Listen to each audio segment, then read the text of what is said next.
Fala galerinha, tudo bem com vocês? Espero que sim. Bom, agora a gente vai fazer um resumão um resumão e uma revisão sobre aí a China, Índia e Japão, ok? Então, pra gente esclarecer as coisas que estão acontecendo.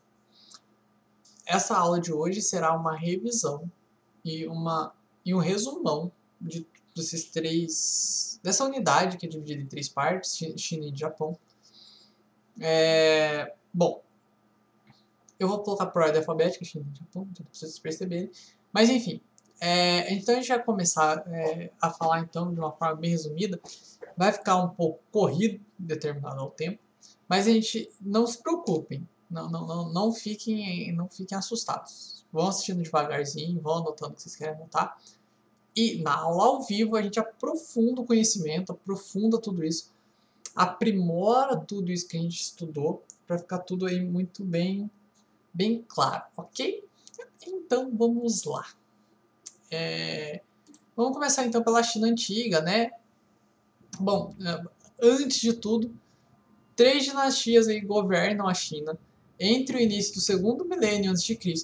e o ano 221 a.C. Todas elas habitavam ao redor da bacia do Rio Amarelo, né? Então tínhamos aí os Xia, os Shang e os Zhou, que foram responsáveis então pelo processo de ocupação do território chinês e pela formação étnica desse país.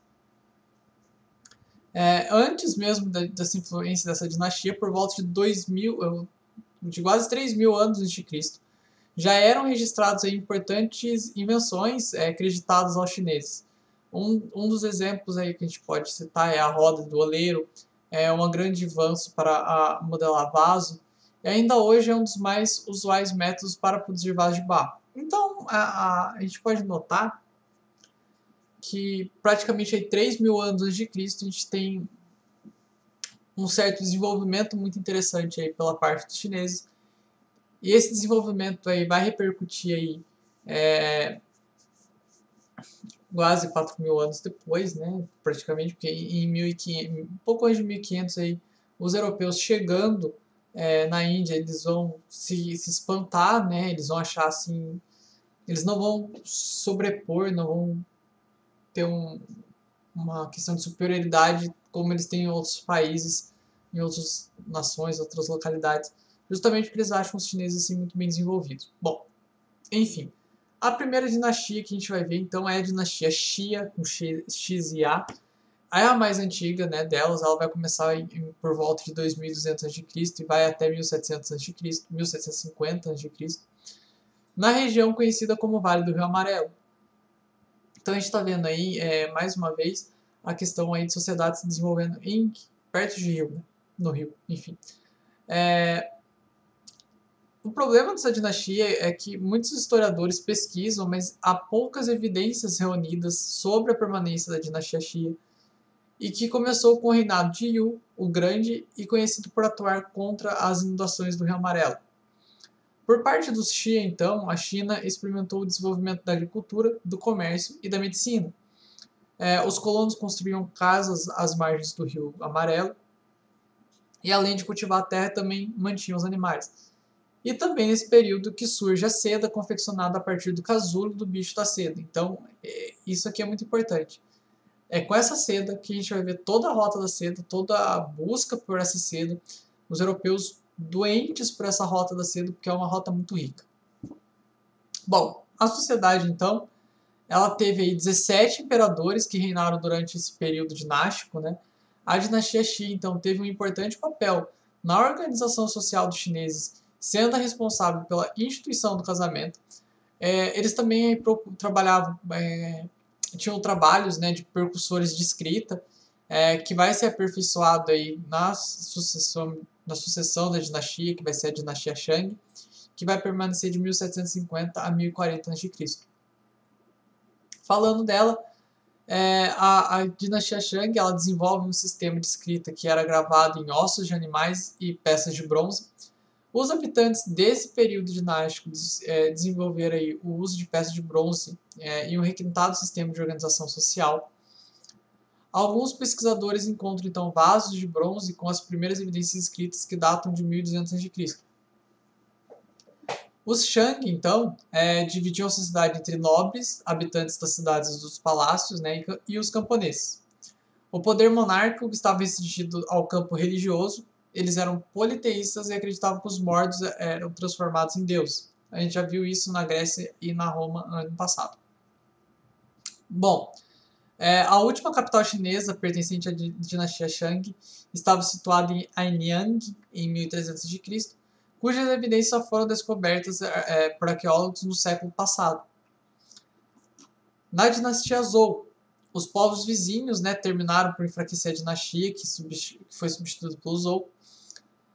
Eles governaram, então, a China entre 1100 a 771 a.C. Antes aliados do Shang, os Zhou viviam nas terras que hoje conhecidas como Shanxi. Uma batalha ocorrida no ano de 1050 marcou a queda da dinastia Shang e levou a China, então, ao período que foi conhecido como Idade do Ouro. Essa referência é pelo reconhecimento das eficientes investidas dos Zhous. Porém, entretanto, todavia, o poder foi enfraquecido em 771 a.C., quando o rei Zhou foi morto por integrantes de uma tribo de vassalos. E embora o filho tenha assumido o poder, ele fugiu para o leste e a influência da dinastia foi fragilizada. Então acaba-se aí acabando, né? Sumindo. Entre os muitos pontos que se destacam nesse período dinástico está o Confúcio, que eu acho que vocês já devem ter visto muitas frases deles. Ele nasceu em 600 a.C. e era considerado um dos mais importantes filósofos da história chinesa e mundial. A doutrina, então, do Confúcio, ou confucionismo, incentivava a hierarquia tradicional, os rituais e a piedade e o respeito aos mais velhos. Então, em 221 a.C., surge então a China Imperial. É a China que a gente vê até hoje, né? Um império. Então, o Qin Shi Huang, que eu não sei falar o nome dele, tornou-se o imperador da China unificada após quase 250 anos de guerra. O reinado do Qin Shi dá início então à China Imperial e é responsável por uma introdução do sistema de pagamentos de peso e medidas escritas. Ou seja, surge aí o dinheiro, né, um peso único porque se tornou unificado. Nesse período, então, começa aí a construção da Grande Muralha da China. O Qin Shi ele morreu em 210 a.C. E para proteger o seu túmulo, um exército de 10 mil soldados de cerâmica ou de jade foi construído. Esses guerreiros ficaram conhecidos como o Exército de Terracota e, embora tenham sido produzidos em série, exibem feições individuais. Então, são 10 mil soldados de rostos diferentes um do outro. Isso é muito louco. Bom, vamos deixar a China de lado, vamos para a Índia. Na Índia, então, a Índia é uma das mais antigas do planeta, né? Uma das cidades mais antigas do planeta. Há evidências arqueológicas que ela teria começado aí há 75 mil anos. A sua formação se deu ao longo do rio Indo, né, que era habitado por caçadores e coletadores e nômades. Mais uma vez, uma sociedade desenvolvida perto de um rio, como a gente vai ver isso muito frequentemente, né? E lentamente eles passam a se organizar em aldeias e por volta de 5 mil a.C., eles ficaram conhecidos como o povo do Vale do Indo. De lá, né, eles partiram povos que passaram a viver em toda a extensão da Europa e da Ásia, e entre 4 mil anos de Cristo foram chamados então de indo-europeus. Algumas características da Índia Antiga, por exemplo, é que nesse período existiram duas grandes cidades. Era Mohenjo-Dara e Harappa. Eu não sei como se pronuncia isso, eu só estou falando do jeito que eu acho que é. Enfim, e essas cidades aí vão ajudar a gente a compreender como era a sociedade da Índia Antiga. Nessas cidades, então, foram encontradas evidências, né, de uma metrópole que abrigava aí cerca de quase 80 mil pessoas e que usavam tijolo cozido em seus edifícios. Eles se destacavam pelo planejamento simétrico das suas ruas, o sistema de abastecimento de água e esgoto, mais uma vez uma sociedade que já tinha água e esgoto antes de Cristo e na Europa não tinha. A maioria de seus habitantes, então, vivia no campo e a agricultura era a base da economia, como a gente já viu isso em inúmeras sociedades. Eles plantavam frutas como melão, ervilha e trigo. A sociedade da Índia Antiga, então, nessa região, né, nesse momento histórico também, era uma sociedade igualitária, e a prova disso eram os edifícios muito semelhantes, as poucas reservas de armas, e o que aponta uma despreocupação aí com a conquista e a defesa. A civilização do Vale do Indo, então, desaparece por volta de 1500 e não tem uma conclusão do porquê ela chegou ao fim. Existem inúmeras teorias que vão aí acontecer. Porém, então, por volta de 1500 a gente vai ter o período Védico. Esse período Védico acontece, então, na região ocupada por esses indo-europeus, que saíram das regiões do Mar Negro e do Mar Cáspio, e vai ser aí que se inicia esse período Védico. A língua falada, então, por esses povos era muito semelhante, né, à usada na Índia. E como eles desmontaram vários artefatos gravados em sânscrito, em uma coleção denominada Vedas, que é o saber em sânscrito, ela compila entre 1,5 mil a.C. e 900 a.C. As relações, então, se resumem em ensinamentos do hinduísmo, e essa está dividida em 4 fascículos: a Rig Veda, Yajurveda, Semeada e Atravarveda. Enfim, é isso aí que vocês entenderam. Além da influência do idioma, né, a Índia foi impactada por novos costumes, crenças e organizações social. E seria nesse momento histórico que ela passou a usar o sistema de castas, com a divisão permanente, então, das pessoas na sociedade de acordo com o seu nascimento. Beleza? Existiam duas grandes culturas, né, duas grandes religiões, né, o hinduísmo e o budismo. O hinduísmo era uma religião politeísta que acreditava, então, na existência de uma ordem universal pré-estabelecida para todos os seres humanos. E para os seus crentes, né, no hinduísmo, o segredo da felicidade é aceitar o seu destino que os deuses impuseram a cada criatura. E segundo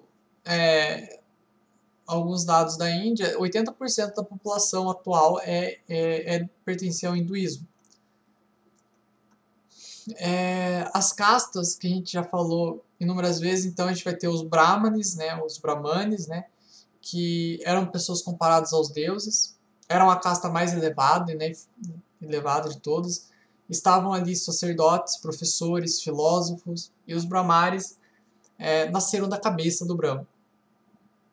Tínhamos as chátrias, né, que era uma classe abaixo, pertenciam os militares integrantes administrativos, e eles tinham nascido aí dos braços de Brahma, por isso que eles eram considerados os guerreiros. Tínhamos os Vaixas, né, que também é abaixo, e apesar de ter nascido das pernas do Brahma, eles atuam como comerciantes e mercadores. Temos os Sudras, que teriam vindo do pé do deus, né, então eles são operários, artesãos e camponeses. E temos os Dalits, que são os intocáveis, que são pior dos piores para eles. Basicamente é isso. Também a gente vai ter o budismo, né? O budismo é uma religião baseada nos ensinamentos do Gautama, chamado de Buda, e a sua principal lição é que o sofrimento existe por causa do desejo, e se eliminarmos o desejo da nossa vida, a gente vai deixar de sofrer. E essa crença tem cerca de 8 milhões de indianos que cultuam ela. Bom, basicamente é isso. A gente continua isso na próxima aula, tem bastante coisa pra gente falar. E a gente continua aprofundando isso na aula 1, beleza? É isso, galerinha. Até a próxima aula. Aquele abraço.